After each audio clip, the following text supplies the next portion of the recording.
Hello, thank you for joining us on this episode of Sports Bets for Free. My name is Scott Jenkins, your host, just a local sports bettor here in Phoenix, Arizona. And hopefully today with our bets and your bets, it's going to be another profitable day for you. NFL Week 10, do apologize for the delay in this one getting out. A little bit under the weather again, but let's get started here. A lot of stuff to get into. Giants, Panthers in Germany, the early game of the day. When's the last time you saw the Giants favored by 6.5? Multiple years ago, right? This shows you kind of where the state of the teams are, I think, for both these teams. Daniel Jones, he's been, not the worst thing on the Giants team. Tyrone Tracy Jr. has actually played pretty well. Malik Neighbors, obviously, they found something there. Slayton's out this week. Panthers, Bryce Young, big win last week for them against the Saints on that one there, so nice for them to get a win. Obviously, I think they're searching for a quarterback again. Of course, they didn't give Bryce any help, so why not just throw him to the Wolves on that one?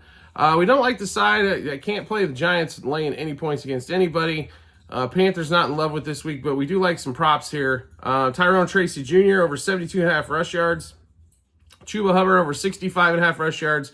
Tracy for an anytime touchdown. Chuba for an anytime touchdown. Bryce Young over 178.5 pass yards. Now we'll get into that 1 o'clock slate. Bills, Colts. Bills have played absolutely fabulous 90% of this season. 4-point favorite on the road at Indy. Indy has the tendency over the last few years to upset one of the better teams in the league. Bills being one of them. Would not shock me if the Colts win straight up here. But we do like the Colts plus the points. It's just a road game. It's hard to win on the road, and it's hard to cover. As well. So Colts plus a half first quarter, 2.5 first half, 4 for the game. Flacco over 228.5 pass yards. Flacco over 1.5 passing touchdowns. Jonathan Taylor over 17.5 rush attempts and over 78.5 rush yards. So receiving wise, props were way up there. We're not sure if Cooper's going to play yet. Keon Coleman's definitely out for the Bills. So Shakir's numbers went way up. Josh's Downs numbers were, I thought, a shade high. Not high enough to play an under, but too high to play an over. Next game up, Vikings, Jags. No Trevor Lawrence. Mac Jones getting the start. This should be interesting against the Vikings, who like to pressure all the time, but haven't seemed to get any pressure as of late.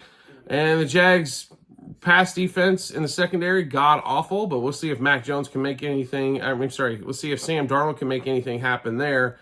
No side or total for us in this one, but we do like a lot of player props. Sam Darnold throw a pick, Mac Jones throw a pick, and Aaron Jones over 69.5 rush yards. I think Minnesota's going to try to reestablish the run game again. They have not been running the ball as successfully as they were earlier in the season when they were railing off all these wins. But we'll see what happens in that one. Next game up, Broncos at the Chiefs. Broncos getting 7.5 against the 8-0, only undefeated team left, the Kansas City Chiefs. Division game, normally tight. I shouldn't say normally tight. I mean, the Chiefs have blown out the Broncos a few times. The Broncos beat the Chiefs last year, amazingly enough. The Chiefs have a tendency, though, when these lines are over 7, to not cover, but figure out a way to win. Kind of what we think what's going to happen here. We're not going to play a side or a total. We do like quite a few player props in this one. We're going to start with Bo Nix over 24.5 rush yards. He's been running the ball very effectively so far this season, and with the Chiefs playing a lot of man-to-man defense, and I expect to see a lot of man-to-man in this game as well, as the Broncos aren't known for having man beaters. They're going to have their back turned to Bo a lot, and there should be a lot of rush lanes available for him in that one. And then we've got DeAndre Hopkins, big week last week. So week 3 in the offense, over 4.5 receptions, over 49.5 receiving yards. Kelsey's been blowing up as of late, over 57.5 receiving yards. Bo Nix, over 10.5 yards longest rush. Bo Nix, over 32.5 pass attempts. Why not? Because he's, when we went with his pass attempts, in games he's going to be behind, he normally gets these pretty easily. Mahomes to throw a pick. Only game he hasn't thrown a pick was actually last week. So I think he gets back to, it's not necessarily hasn't been all him, but tip balls, things of that nature do happen, right? Next game up, Falcons at the Saints. Saints are god-awful. Let's just be honest. They are not good. This is a team that is old, looks old. This is a team that defense isn't that good, offense isn't that good. What do you got to hang your hat on? They trade Lattimore. I understand he had a hamstring injury, wasn't playing fabulous anyway, to be really honest here. Falcons 3.5-point road favorite, 46.5 total. Give us all Atlanta that you can in this one. Atlanta minus a half first quarter. And I will give the Falcons credit. They're better than I thought they would be. Offensively, they have figured out how to use Bijan a lot more effectively. Arthur Smith should be embarrassed that he did not use Bijan more effectively last year. Anyway, Falcons minus a half first quarter, 2.5 first half, 3.5 for the game. Cousins over 233.5 pass yards, low number for him, even if they run the ball effectively. Derek Carr to throw a pick.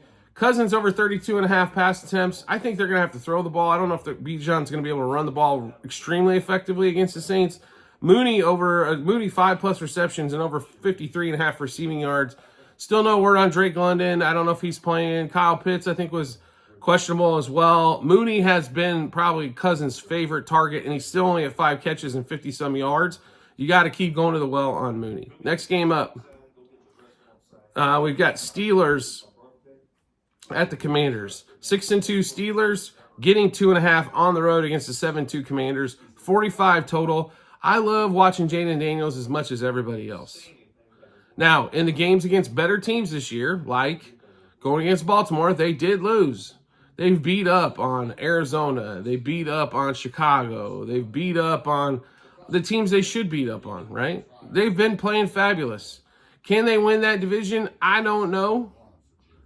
But I think they can get into the playoffs as a wild card. I think it looks like they're gonna get to at least probably 10 wins, right? So I mean, it's they're a good ball club. Now, they have deficiencies, especially on the defensive side of the ball. That's why they went after Lattimore. He's not playing this week due to the hamstring. Rush should be able to throw the ball deep on him. And Najee should be able to run the ball on him. So I think both teams can play a little bit of ball control here. 45 is the total, but we do like Pittsburgh here.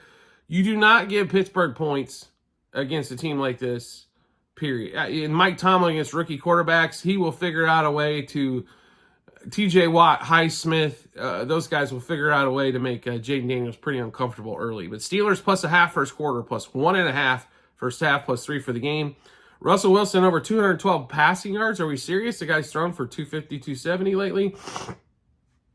Pickens has been his favorite target, so 5+ receptions, over 63.5 receiving yards. Jayden Daniels to throw a pick. Russell Wilson, 2+ passing touchdowns. Jayden Daniels over 42.5 rush yards. I think there's going to be a lot of scrambles due to the fact that I see Watt and Highsmith in his lap quite a bit, so over 42.5 rush yards there. And then Najee Harris over 66.5 rush yards as well. Like I said, I think the Steelers should be able to move the ball up and down the field pretty much how they want to. Next game up, 49ers, Bucks. 49ers traveling to Tampa Bay, 6.5-point favorite. Now, normally we don't see Tampa Bay in an early window because a lot of times it rains, just FYI, during that. That's why they normally play in the late game. But 49ers, 6.5-point favorite. CMC back. Juwan Jennings supposed to be back. Debo's supposed to be back. So no Ayuk for the rest of the season. So this is about as fully healthy as they get. Bucks obviously still dealing with a bunch of injuries on their side, but I will give Baker Mayfield this. He has played really well so far. Cade Otton has turned into the stud tight end and probably the #1 fantasy tight end in the league over the last couple weeks. He's been extremely dominant. He's getting a lot of balls. And then they're getting the balls to the backs. They've got some pretty good backs. I think Rachaad White's still a hell of a back. Bucky Irving has been solid as well. They've got some decent slot type receivers until Mike Evans gets back. Guys that can kind of scatter underneath. Play pretty well on the drag route, so on and so forth. No side or total for us in this one. A lot of player props, though.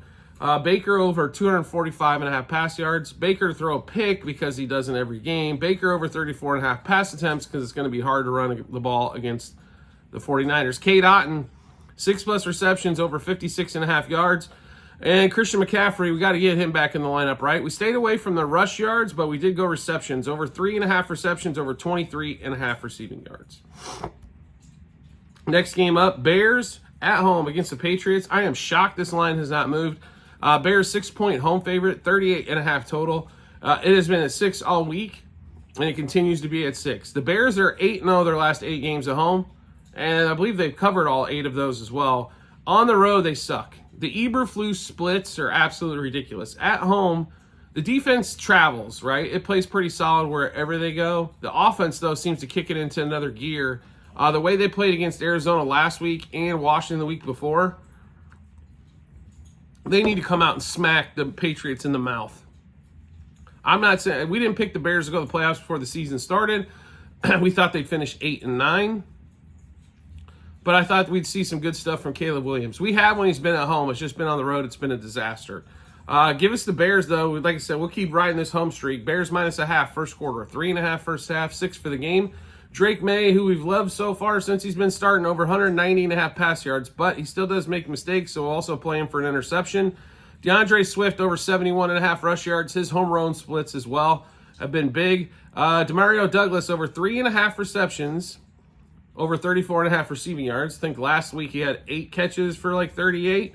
DeAndre Swift, anytime touchdown. Hunter Henry, who's been probably the yardage target for Drake May, over 43.5 receiving yards. His receptions props gotten up to like 6, so we stayed away from that one there.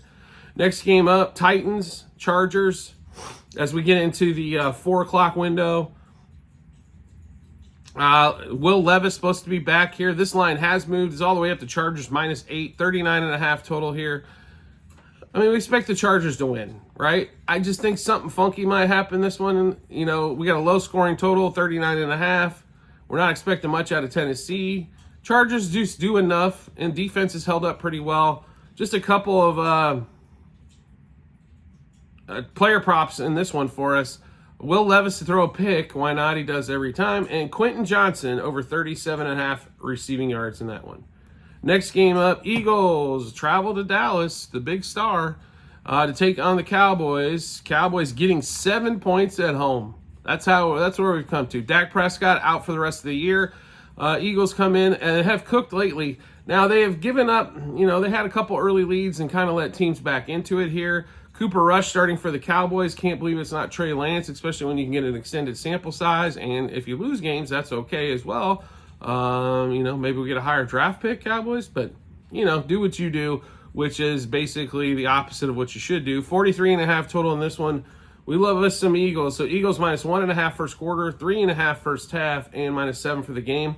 We expect Saquon to have a monster here because they can't stop anybody on the ground. Saquon over 87.5 rush yards. Jalen Hurts, anytime touchdown, so that'll have to be rushing or receiving. And with the tush push, we see one of those. And Jake Ferguson, over 41.5 receiving yards, because what is a inexperienced quarterback's best friend? And that's called the tight end. Next game up, Jets-Cardinals, as we have a really small 4 o'clock window, only 3 games.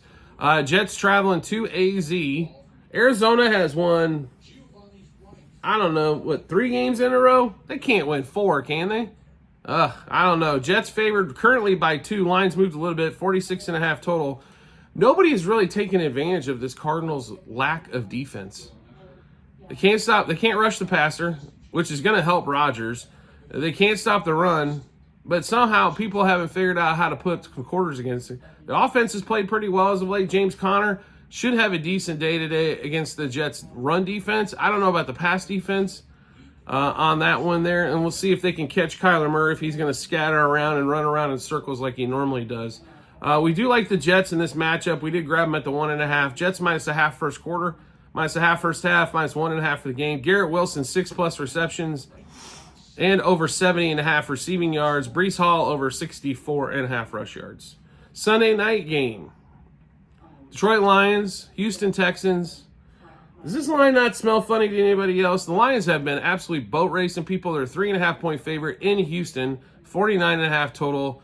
I don't know if we're going to see Zarius Smith for the Lions this week. If so, that's just going to add more fuel to the fire here, as the Texans' offensive line, especially in the interior, hasn't been able to block anybody. Tackles aren't bad, but center guard, have got some work to do. Texans 3.5-point home dog Sunday night, 49.5 total.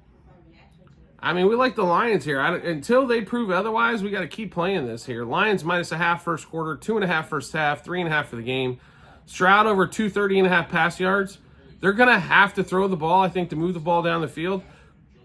The Lions, even without Hutchinson, are pretty solid against the run. Gibbs over 60.5 rush yards. Amon-Ra St. Brown's normally the number one target at home, but especially when they go on the road, over 65.5 receiving yards. It does not sound like Nico Collins is going to play. Tank Dell over 62.5 receiving yards.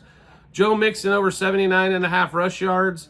Because Mixon, even against the better run defenses in this league, has figured out a way to get the ball done on the ground. And Monday night game, Dolphins-Rams. Dolphins travel to L.A. Rams 2-point home favorite, 49 total. I'm going to give you a little bit of a breakdown, but we currently do not have any plays in this game. You'll have to check back on our Google Sheets. I'm sure we're going to have something for Monday night. Just don't have anything posted as of yet. Dolphins, they hung tough with the Bills, but ended up getting a loss. Tua's back. Let's see if Puka can go for the Rams, can go a game without getting ejected. Kyren Williams should have a pretty solid game here. Now, I will say this. The Dolphins absolutely tried to shut down James Conner against the Cardinals. It didn't pay off because they got absolutely smoked in the passing game. So they're probably going to not try to absolutely shut down Kyren Williams. You can't really if you try to shut down Kyren Williams, Puka Nacua and Cooper Kupp are going to destroy you. So if this holds, if they play normal pass defense against the better wide receivers, which I think they will, that should leave some lanes available for Kyren Williams to get some stuff done. Like I said, do make sure you check out our Google Sheets, which you can find on our TikTok and YouTube channel pages as well at the end of every episode on YouTube, and check that out. So, all right, obviously we just went through a ton of bets. How do you get a chance to take a look at those? We just mentioned our Google Sheets. Once again, they are on. There is a link on our TikTok and YouTube channel pages as well at the end of every episode on YouTube. It's docs.google.com/spreadsheet, a bunch of other stuff behind it. Click on that link. Once you do, you'll want to hit the football 24-25 tab. Scroll down to NFL Week 10. You'll be able to see all the bets, what juice we got those at, how many units we wagered, and obviously what book we ended up placing those at as well. So make sure you check those out when you get some time.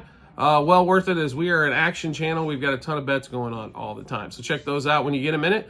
Do you like the content that you're seeing here and want to see some more? We'd love to have you along for the ride. All you need to do is hit follow or subscribe, depending on the social media platform you're on. And it will show up in your tabs there. And if you want to make life even easier, which we recommend, turn on the notifications for that social media platform. You'll get a notification sent to your phone or device to let you know Sports Bets for Free has dropped a new episode of Bets. Also, a private Discord channel available for all of you out there as well. A few bucks a month, you get all these plays well ahead of when we're posting them to the public. It's in the Discord channel. Plus, any help you might need as well, you need to subscribe to us through TikTok at Sports Bets for Free. Once you pick your subscription package, then we will send you the Discord link. And once you got that Discord link, you'll be able to pop in there, see all the bets that we've got going on. Basketball, football, currently is what's ruling the roost. Baseball, when it's on, will be on there as well. But a lot of action going on right now. College basketball, NBA, NFL, college football, it doesn't stop. So there's always stuff, seems like, going on daily. Pretty rare when there's not something in there on a daily basis. So make sure you get on that Discord channel by subscribing to us through TikTok as well. Also, promo bonus bets available for our partners to you, available at a lot of different spots online. We're in 49 out of the 50 states. We've got online casinos, sports books, fantasy sites, all that kind of stuff. Feel free to check that out as well. It's posted in TikTok and YouTube channel pages. It's bit.ly/sportsbetsforfree-bh. So if you maybe can't afford the Discord channel, but you want some promo bonus bets, you can still help support the show by signing up at one of our sponsors there. We do appreciate everybody's support as always, and we look forward to seeing you on the next episode.